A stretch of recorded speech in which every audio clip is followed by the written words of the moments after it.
But for every time that we spent laughing, there were 2 times that I cried. Picture this. You're at the peak of your career. People are cheering your name. You've got hits like Bad Leroy Brown, and Time in a Bottle dominating the charts. And tomorrow, your latest album is about to drop. Sounds like the dream, right? Well, for Jim Croce, that dream came crashing down, literally. Have you ever wondered what happens when fame, bad luck, and one really bad decision collide? Yeah, this story is about to get wild. Stick around and let's dive into the life, success, and the chilling end of one of music's most unforgettable talents. Trust me, you're not going to believe how this all goes down. Let's rewind to September 20th, 1973. Jim Croce was riding high on his wave of fame. He'd gone from opening for other acts to headlining his own shows, and with hits like Bad Leroy Brown, people couldn't get enough of him. He had 2 successful albums under his belt, and his third, I Got a Name, was set to hit stores the very next day. You'd think he'd be celebrating, right? Nope. Instead, something completely unexpected happened, and it changed everything.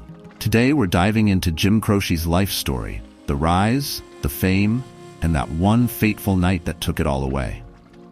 So, who was Jim Croce before all the fame? He was born on January 10th, 1943, in South Philadelphia, to a working-class Italian family. And yeah, like most people back then, his life was far from glamorous. Growing up, Jim was a sponge for all kinds of music. His influences ranged from Enrico Caruso's operatic classics, fancy, right, to Fats Waller's jazzy tunes. You've got to love a guy with range.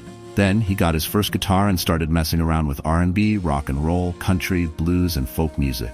Little did he know, this eclectic mix would later fuel his unique songwriting style. Now, here's where the story gets good.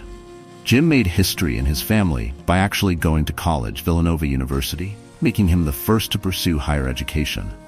But let's be honest, you're not here for his GPA. While at Villanova, Jim became a judge at a hootenanny band competition in Philly. Yeah, that's a real thing. That's where he met his future wife, Ingrid Jacobson, who was only 16 at the time and in a winning band. Talk about a meet-cute moment, right?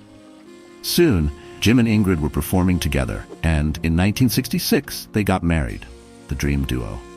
And here's where things got a little complicated. While Ingrid was chasing her art school dreams, Jim was doing pretty much everything but living the rock star life, teaching high school, driving trucks, working as a DJ, and balancing Army National Guard duties. Oh, and writing music on the side. Jim wasn't exactly an overnight success. He pressed 500 copies of his first album, Facets, in 1966, using $500 that his parents gave him as a wedding gift. The catch? If the album flopped, Jim was supposed to quit music and get a real job. Ouch. Except it didn't flop. He sold every single copy, mostly at local bars, and made $2,500 in profit. Guess who didn't have to abandon their musical ambitions? He eventually got his first steady gig at a bar called the Riddle Paddock in Pennsylvania, playing a mix of blues, country, rock, and folk. He quickly built a loyal crowd of regulars. And if you think it was smooth sailing from here, think again. Jim and Ingrid teamed up to release an album together in 1968, but spoiler alert, it didn't sell. Like at all. For the next 2 years, they basically became road warriors, driving over 300,000 miles to perform at small venues and college campuses. The result? Nothing. They were so broke, they had to sell everything they owned just to scrape by.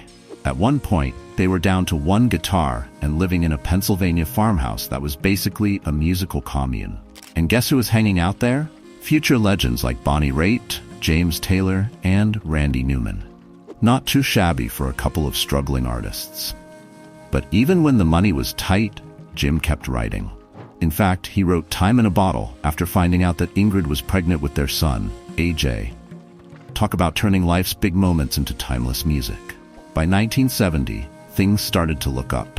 Jim teamed up with Maury Muehleisen, a classically trained pianist and guitarist. They clicked instantly, and soon Jim signed with ABC Records in 1971. With Maury by his side, Jim toured across the U.S., playing college campuses and folk festivals. Slowly but surely, he was building a name for himself. But by 1973, the constant touring was wearing him down.